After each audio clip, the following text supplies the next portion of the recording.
Start. सभापति महोदय, मैं रक्षा मंत्रालय की मांगों का समर्थन करने के लिए खड़ा हुआ हूँ।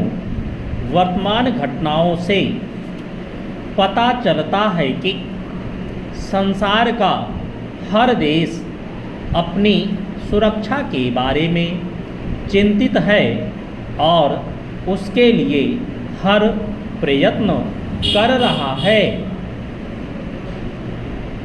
इस दृष्टि से अन्य देशों की तरह हमारे देश में भी रक्षा मंत्रालय का महत्व है। मुझे इस बात की खुशी है कि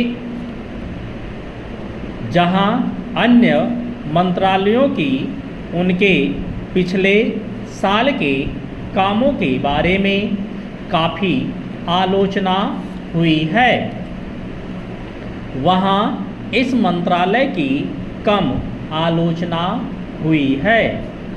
इससे पता चलता है कि इस मंत्रालय ने पिछले साल अच्छा काम किया है।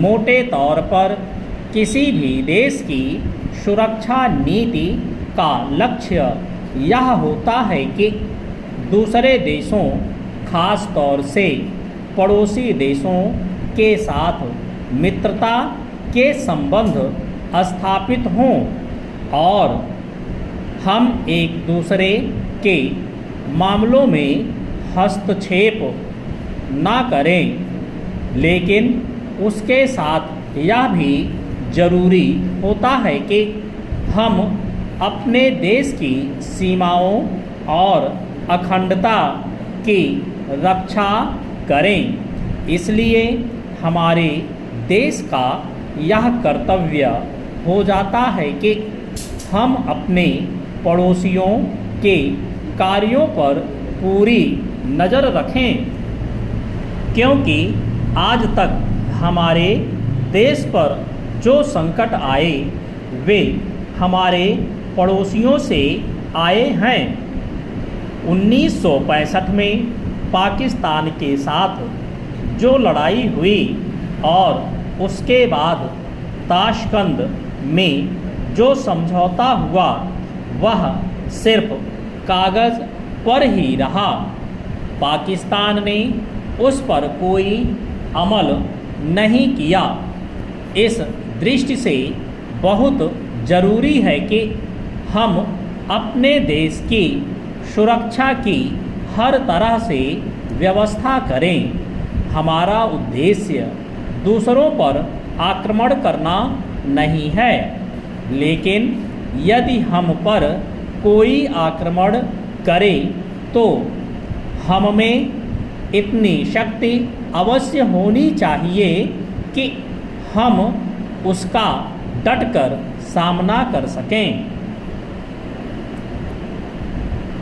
आप जानते हैं कि पिछले दिनों पाकिस्तान को अमेरिका और चीन से काफ़ी मदद मिली है। रक्षा मंत्रालय की रिपोर्ट में भी कहा गया है कि पिछले साल अमेरिका ने पाकिस्तान को 1500 करोड़ रुपए की फौजी सहायता दी है।